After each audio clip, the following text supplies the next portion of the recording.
नमस्कार, स्वागत है आपका न्यूज जनशक्ति में। आइए देखते हैं आज के मुख्य समाचार। बीजेपी से पूर्व विधायक देवेंद्र कटारा भाजपा में हुए शामिल। कांग्रेस और बाप पर बोला तीखा हमला। राजस्थान के डूंगरपुर जिले के अंतर्गत 84 विधानसभा उपचुनाव से ठीक पूर्व बीजेपी ने डूंगरपुर जिले से भाजपा के विधायक रहे देवेंद्र कटारा को भाजपा में शामिल कर लिया है।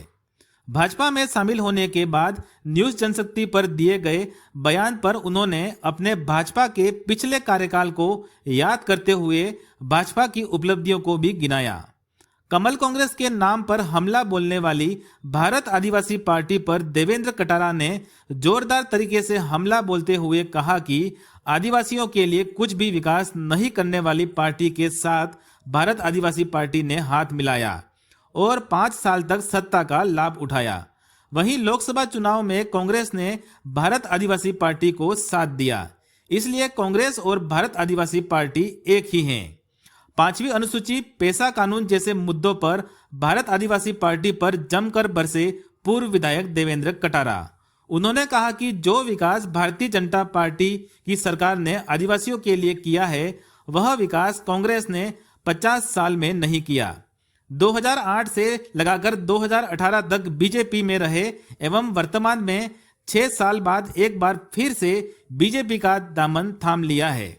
बीजेपी के दामन थामने को लेकर उन्होंने अपने मन की बात रखी और अब आगे से बीजेपी के लिए किस प्रकार से काम करेंगे, उन तमाम मुद्दों पर एक के बाद एक बेबाक तरीके से बोले देवेंद्र कटारा।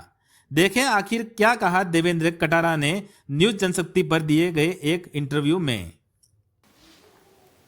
सर, फिलहाल राजस्थान में 7 विधानसभाओं के उपचुनाव हैं। ऐसे में डूंगरपुर जिले के 84 एवं सलूंबर जिले के अंतर्गत उपचुनाव हैं। ऐसे में आपने एक बार फिर भाजपा का दामन थामा है।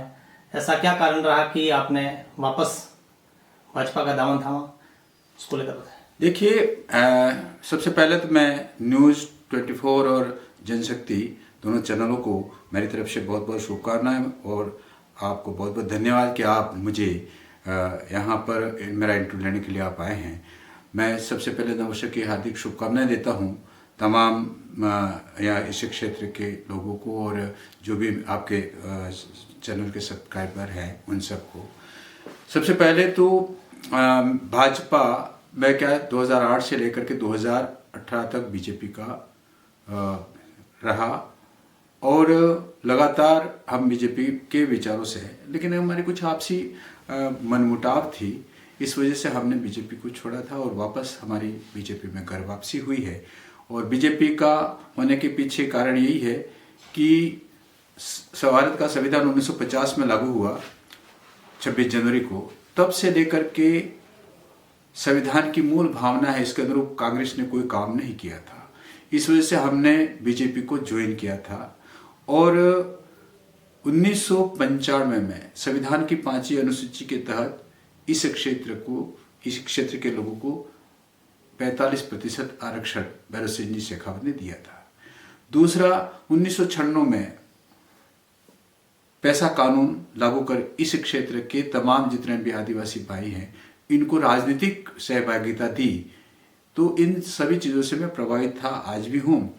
और बीएपी और बीटीपी ने क्या किया कि जो 46 साल तक आदिवासियों को संविधान की 5वीं अनुसूची के अनुरूप आरक्षण नहीं देने वाली पार्टी को समर्थन किया और 1996 में यानी कि 47 साल बाद हमको यहाँ पर पैसा कानून और पंचायती राज आरक्षण मिला था। तो उस कांग्रेस को अधिकतर राज उन्होंने किया और कांग्रेस ने आदिवासियों को कुछ नहीं दिया। उसके साथ बीएपी और बीटीपी ने समर्थन किया और उनका सहयोग किया।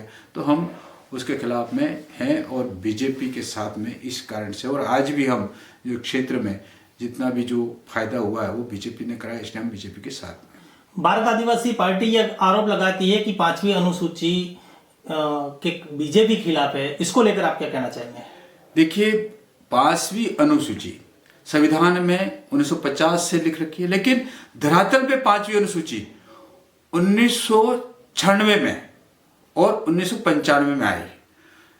पहली बार संविधान की 5वीं अनुसूची के अनुरूप 1995 में मार्च में 45% आरक्षण यहां मिला। कितने साल बाद? 1950 से 1995, यानी कि 45 साल बाद।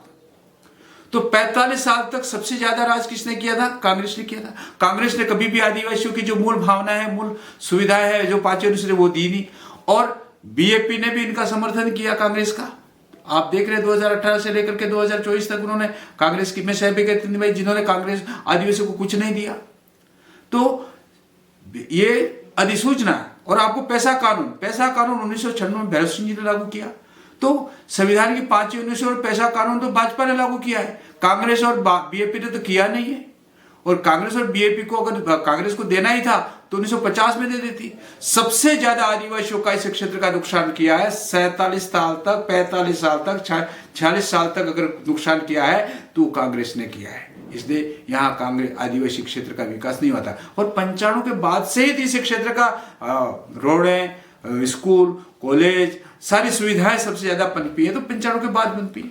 लेकिन भारत आदिवासी पार्टी हमेशा भारतीय जनता पार्टी पर ही विरोध करती रही है और आरोप लगाती रही है कि भाजपा ने क्षेत्र में विकास नहीं किया, जबकि आप कह रहे हैं कि पैसा कानून, 5वीं अनुसूची जैसी व्यवस्था भाजपा ने लागू की है। आखिर इस चुनाव में आपके पास ऐसे क्या मुद्दे रहेंगे जिनको लेकर आप यहाँ के युवाओं को सीधा इसका मैसेज देंगे? देखिए, सबसे बड़ी बात तो यह है कि यहाँ पर जो इस आदिवासी बेल्ट में बीएपी जो आरोप लगा रही है कि विकास नहीं किया, अगर विकास नहीं किया है तो ये इतनी सारी सड़कें क्या बीएपी ने कराई है? क्या इस क्षेत्र में स्कूल, कॉलेज जो खुले क्या बीएपी ने कराए हैं? आप तमाम चीजें देख लीजिए, बीएपी केवल आरोप लगा रही है, बाकी इनके पास कोई विजन नहीं है। उल्टा बीएपी का जो मूल जो संगठन है, जो आदिवासी परिवार है, वो तो यह कहता है कि हमको राशन नहीं चाहिए, हमको चुनाव नहीं कराना, मतदान का अधिकार भी का भी विरोध करते हैं, ये पंचायती राज का भी विरोध करते हैं। ये तो कहते हैं कि हमारा नॉमिनेशन वाली प्रणाली होनी चाहिए, हमारे गांव में कोई हमारी परमिशन के बिना कोई आना नहीं चाहिए, सरकारी संस्थाओं का ये विरोध करते हैं। जबकि आज अगर वास्तव में विकास है तो स्कूल, कॉलेज और सुविधाएं जो बढ़ी है वो संविधान की 5वीं अनुसूची के तहत बीजेपी सरकार द्वारा ये कानून बनाने के बाद बढ़ी। इसके पहले आपने देखा होगा लोग पैदल आते, आप भी उधर से आते हो जाते होंगे तो कोई सुविधा नहीं थी। लेकिन 1995 के बाद में तेज गति से नौकरियां भी बढ़ी और क्षेत्र में विकास भी बढ़ा, तो वो बीजेपी के राज में शुरू हुआ। और आज भी बीजेपी लगातार इस मुद्दे पे कायम रहते हुए काम कर रही है। कांग्रेस ने न तो 5वीं अनुसूची धरातल पे लागू की, न ही पैसा कानून लागू किया, न ही आरक्षण का प्रावधान किया था। भारत आदिवासी पार्टी हमेशा कमल कांग्रेस को एक नजर से देखती है, लेकिन कांग्रेस के साथ हाथ मिलाकर 5 साल तक सत्ता में रही। इसके पीछे क्या कारण रहे? देखिए, जो चोर होता है ना, वो कहते चोर की डायरी है 3 का। अब खुद ही गहलोत सरकार में कांग्रेस की गोद में जाके बैठे जयपुर में 5 साल तक कांग्रेस के साथ में मलाई खाई उन लोगों ने। इस क्षेत्र के जो मुद्दे थे एक भी उन्होंने नहीं रखा। यहाँ के विजन के मामले में देख लीजिए, यहाँ के आरक्षण के मुद्दे के मामले में देख लीजिए, यहाँ के 1167 जो सीटें कागरू के मामले में देख लीजिए, यहाँ के मुकदमों के बारे में देख लीजिए, एक भी मुद्दा उन्होंने नहीं रखा। 5 साल तक कांग्रेस के साथ में ऐश किया और कांग्रेस के साथ में बैठ करके आदिवासियों को बेवकूफ बनाते रहे। वहां जयपुर में तो कांग्रेस की तारीफ करते हैं और यहाँ आकर के कांग्रेस को गालियां देते हैं। कांग्रेस की गोद में बाप के लोग बैठे थे, बीटीपी के लोग बैठे थे, दोनों विधायक थे वो कांग्रेस की गोद में जाकर के बैठे थे। आपको यह और बता दें, उपचुनाव के माध्यम से हो चाहे राष्ट्रपति जी चुनाव के मामले में हो, वो हम कांग्रेस के नेताओं के साथ में हवाई जहाज में बैठ करके जाने लगे, कोई कुछ नहीं हुआ। वो खुद कांग्रेस की झोली में बैठे हुए हैं और कहते हैं कि कमल कांग्रेस एक है। इतना बड़ा झूठ साफ दिखता है। मतलब मैं आपको दावे के साथ कहता हूं, अगर मान लो ये कांग्रेस के साथ नहीं होते तो वो कह सकते थे कमल कांग्रेस एक है, लेकिन वो तो कांग्रेस की गोद में जाके बैठे।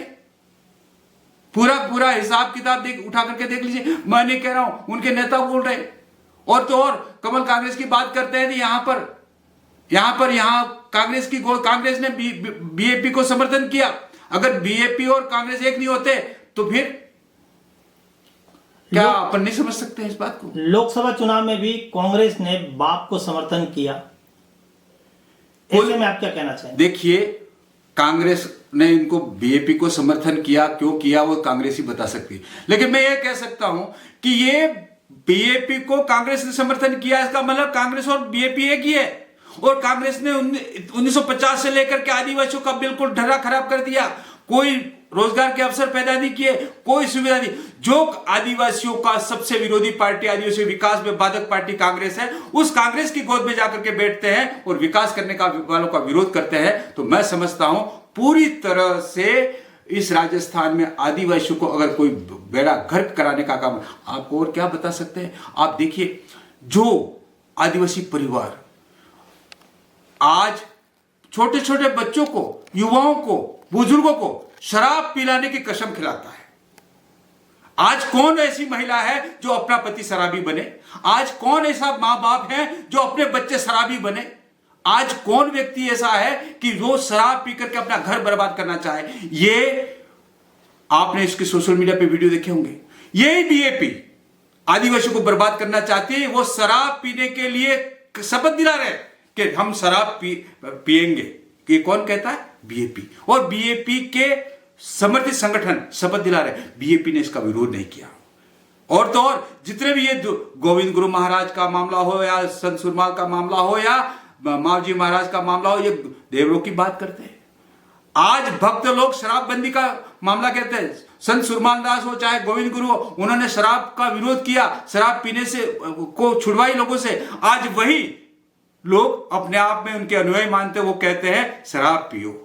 भक्ति में भी अगर मान लो सबसे बड़ा अगर कोई अपमान किया है, लोगों को भक्ति को भी अगर भंग डाला है या बिखरा है, तो बीएपी के लोगों ने, बीएपी के समर्थित संगठनों ने ये सारा किया है। तो ये आदिवासियों को गर्त की ओर ले जाना चाहते हैं, आदिवासियों को शराबी बनाना चाहते हैं। और आपने देखा होगा जब ये शपथ दिलाई, ये वीडियो वायरल होता है, इसके बाद में इस क्षेत्र में शराब पी करके पत्थरबाजी शुरू हो गई। ये पत्थरबाजी इसके पहले इतनी नहीं होती थी। ये बीएपी के समर्थित लोगों ने शराब पीने की शपथ खिलाई। तो ये आज हर कोई व्यक्ति, हर समझदार व्यक्ति, चाहे ना समझ व्यक्ति हो, शराब से हानि होती है, शराब से नुकसान होता है, शराब से शरीर का भी नुकसान होता है, आर्थिक नुकसान भी होता है, सब जानते हैं। इसके बावजूद भी शराब पीने की कसम दिलाना, इससे बड़ा और क्या हो सकता है? मतलब इससे बड़ा कोई भी देश, कोई भी व्यक्ति शराब का समर्थन नहीं करता है। ये ठीक है, निजी तौर पे कोई व्यक्ति अपने आदतों के मजबूर होकर के पीते हैं, लेकिन कोई भी माँ बाप शराब पिलाने की कसम खिलाना, ये मैंने नहीं देखा आज तक। तो 2008 से लगाकर 2018 तक आप बीजेपी के साथ रहे। 6 साल बाद ऐसा क्या कारण रहा जो कारण आपको वापस बीजेपी में लेके आया? उसको देखिए, कुल मिलाकर के हमारे जो कुछ टाइम मनमुटाव व्यक्ति परिवार में होता रहता है, लेकिन जो वापस हमारा तालमेल बैठ गया, उन्होंने बिल्कुल, मैंने भी अपनी गलती को स्वीकार किया और उनके द्वारा भी कोई गलती होगी तो वो भी उन्होंने इस बात को बैठ करके, हमारा मिल बैठ करके समाधान हो गया। अब हम बीजेपी के लिए काम कर रहे हैं, बीजेपी के लिए काम करेंगे और यहाँ की जनता के लिए काम करेंगे, कोई दिक्कत नहीं है। और हाँ, स्वाभाविक है, मानवता है, मानवता में मनमुटाव होता रहता है और इसका समाधान भी समय के साथ होता रहता है। आपके भाजपा के कार्यकाल में जो पुराने कार्यकर्ता थे, उनके साथ क्या अब आप उसी जोश जुनून के साथ वापस पार्टी के लिए मैदान में उतरेंगे? देखिए, भाजपा का हर कार्यकर्ता अपना कार्यकर्ता है। मैं भाजपा परिवार से जुड़ा हूं, तो भाजपा परिवार से जुड़ा हुआ मेरा किसी से कोई गिले शिकवे नहीं है और सबको साथ में लेकर के मैं साथ में क्या लूंगा, मेरे को ये सब साथ में लेकर के चलेंगे, ऐसा मुझे पूरा विश्वास है। सर, 84 विधानसभा की सीट एक तरह से बीएपी का गढ़ बन चुकी है सर। तो आपके ऊपर भारतीय जनता पार्टी ने फिर से आप पे भरोसा किया है, तो आप उस भरोसे के आप किस तरह से खरे उतरेंगे और जो बीएपी का जो गढ़ बन चुका है 84 का, उसको आप किस तरह से उसमें आप सेंधमारी कर सकते हैं, किस तरह उसको आप ढहा सकते हैं? आपके पास क्या ऐसी कोई कार्य योजना है सर, जिस तरह आपके साथ युवा जुड़े? सर देखिए, पार्टी ने अपने स्तर पे पूरी रणनीति बना रखी है जी, और उस रणनीति के तहत ही हम लोग काम कर रहे हैं और मुझे पूरा विश्वास है कि हम 84 की सीट जीत रहे हैं। और कहीं न कहीं अगर कोई ऐसे मुद्दे हैं, हमें क्या है कि आक्रामक तरीके से सामने आना पड़ेगा और संपर्क बढ़ाना पड़ेगा। तो अभी दीपावली का मौसम तो निकल गया, अब लगातार संपर्क में जाएंगे और जो भी एरिया जैसा भी है हमारे जिम्मे आएगा, जो भी उस पर काम करेंगे और निश्चित अब की बार बीजेपी 84 उपचुनाव जीतेगी। और मैं जहाँ तक समझ रहा हूँ कि बीएपी की कार्यकाल में उन लोगों के विधायकीगिरी में या सांसद बनने के बाद में क्षेत्र को कोई फायदा नहीं हुआ है, तो निश्चित अब की बार बीजेपी वहाँ से जीतेगी। हाँ, कितने वोटों से जीतेगी ये नहीं कह सकते, जीत तो एक वोट से भी होती है, जीत जीती कहलाती है और जीतेंगे। भारत आदिवासी पार्टी के सिलेक्शन प्रणाली में जो व्यक्ति नंबर 1 पे था उसे टिकट नहीं दिया जाता है, ऐसे आरोप उन्हीं के कार्यकर्ताओं के द्वारा लगाए जाते हैं। क्या है आखिर उनकी सिलेक्शन प्रणाली, उसको लेकर आप क्या कहना चाहेंगे? सिलेक्शन प्रणाली क्या है? कुछ भी नहीं है। ये केवल कुल मिलाकर के जो उनके चाहते लोग होते हैं, किसको टिकट देना है वही बैठ करके तय करते हैं, वही सिलेक्शन है। और ऐसा ही बीजेपी में होता है, बीजेपी में भी सारा मंथन होता है, मंथन होने के बाद जो मिल करके तय करते हैं वो भी सिलेक्शन ही करते हैं। मतलब सिलेक्शन प्रणाली कांग्रेस में भी है, सिलेक्शन प्रणाली बीजेपी में है, सिलेक्शन प्रणाली बीजेपी में भी है। तो ऐसा कोई स्पेशल कोई फार्मूला नहीं है। सिलेक्शन करने वाला व्यक्ति को भी तो कोई सिलेक्शन करता होगा, कौन करता है? जो सिलेक्शन करने वाला व्यक्ति है उसको सिलेक्शन तभी करता है कि तू फलाने को वोट करना, तो तेरा सिलेक्शन इस लिस्ट में वोट डालने वाली सिलेक्शन प्रणाली की मैं शामिल करूंगा। तो ऐसे ही हमारे यहाँ पर बीजेपी में भी है, कांग्रेस में भी हमारे बूथ अध्यक्ष है, उन सारे बूथ अध्यक्षों को पूछा जाता है कि भाई तुम्हारे इस विधानसभा क्षेत्र में किसको सिलेक्ट करना है, आप अपना राय दीजिए, तो वो भी वोट करते हैं। ऐसे ही उनके बीजेपी में यही है कि पहले तो उनको पाबंद किया जाता है, हम कहें इसको वोट करना, तो जाकर के सिलेक्शन प्रणाली की लिस्ट में आएगा नाम, और सिलेक्शन प्रणाली की लिस्ट में नाम आ गया, फिर कहते हैं कि सिलेक्शन प्रणाली। जहां अब असली सिलेक्शन तो अब होगा इलेक्शन में कि ये मतदाता वोट किसको दे रहे हैं। अगर ये विधानसभा चुनाव 84 है, बीजेपी जीतती है, तो उनकी सिलेक्शन प्रणाली तो फेल हो गई, क्योंकि उनकी सिलेक्शन प्रणाली ने जो वोट किया था वो तो सब गलत था। इसका मतलब ये तो सीधी सी बात है ना।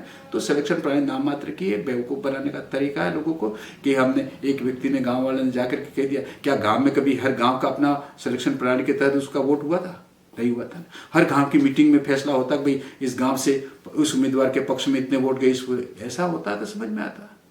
तो वो भी सिलेक्ट किया हुआ व्यक्ति भी, सिलेक्शन प्रणाली में सिलेक्ट किया हुआ व्यक्ति भी किसी द्वारा सिलेक्ट किया गया है, और वो सिलेक्ट करने वाला, नॉमिनेट करने वाला व्यक्ति कहीं न कहीं किसी न किसी का प्रभाव में रहता है, इसलिए वो सिलेक्शन प्रणाली नाम मात्र की बेवकूफ बनाने का तरीका है।